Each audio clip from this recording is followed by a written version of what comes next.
Une nouvelle méthode d'investigation du corps humain a été inventée, la miniaturisation.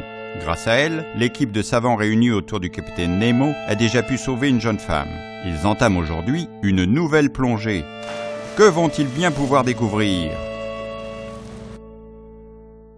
Ce patient est en mauvais point.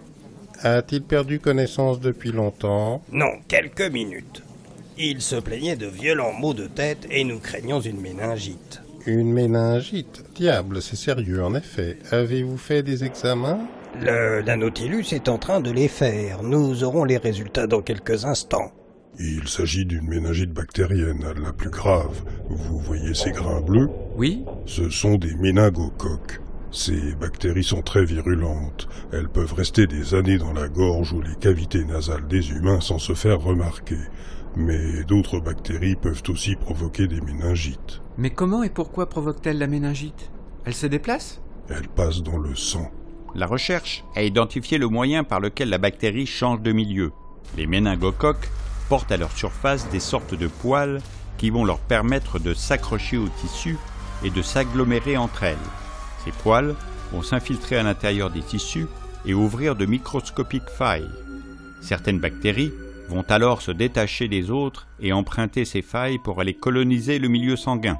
Et que se passe-t-il alors ? Une fois dans le sang, elles peuvent provoquer un choc septique, c'est-à-dire une très grave infection généralisée, ou bien gagner le cerveau et s'y multiplier en provoquant une méningite. Dans tous les cas, à moins d'un traitement immédiat par antibiotique, l'issue est mortelle. Quelle horreur ! Est-ce que le risque est grand ? En fait, il y a plusieurs sortes de méningites. Les méningites virales, qui ressemblent à des grippes, présentent peu de risques. Les symptômes disparaissent tout seuls en quelques semaines. Les méningites bactériennes sont plus rares mais sont beaucoup plus graves. Elles s'accompagnent généralement d'une raideur de la nuque, de fortes fièvres et d'un état mental anormal. Les symptômes peuvent varier selon l'âge du patient. En cas de doute, vu leur gravité, mieux vaut consulter un médecin d'urgence. Des vaccins existent pour les formes de la maladie présentes en Afrique, où elle fait des ravages. Mais ces vaccins sont chers.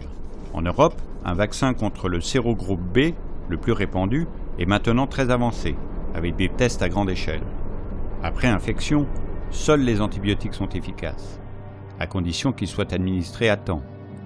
S'appuyant sur leur dernière découverte, les chercheurs espèrent trouver le moyen de bloquer la dissémination de la bactérie jusqu'au cerveau.